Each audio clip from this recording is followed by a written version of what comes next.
Joey DePalma, Mrs. Holmberg, and the Bee by Amanda Waugh.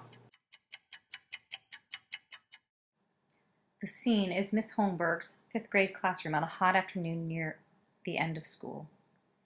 To understand the story, you need to understand Mrs. Holmberg. She was an old-fashioned teacher.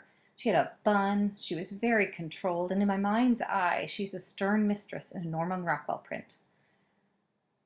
And there was one crack in her facade, the time she wrote the word library on the board on the day we had a spelling test that included the word library. And finally, one other thing about Miss Holmberg. She had a pet bee she called Ferdinand. He was probably just a wild bee, but he lurked around the ceiling tiles all day.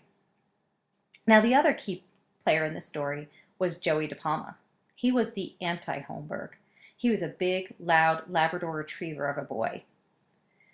On the day in question, it was late afternoon, and Ferdinand, the bee, had decided to explore the area beyond the ceiling tiles. In a class of bored kids, this was nitroglycerin. Joey leapt from his seat, chased Ferdinand down. Miss Holmberg racked her desk for order, but it was all over. Joey grabbed the American Heritage Dictionary, Children's Edition, 5th edition, abridged from the radiator, and began to chase Ferdinand around the room.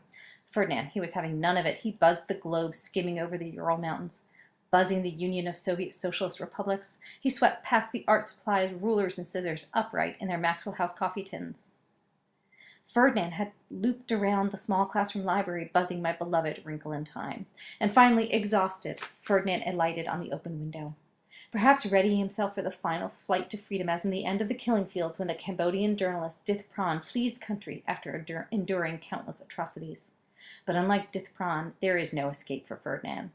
Joey DePalma leaps over Lisa Vogel's desks and comes crashing down with the full, although abridged, force of the American Heritage Children's Dictionary, 5th edition.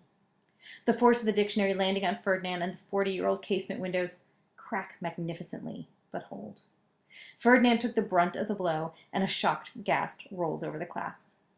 Miss Holmberg's stricken face is a sight I will never forget, and then she says the fateful words, "Mr. DePalma, it is a good thing that dictionary was abridged."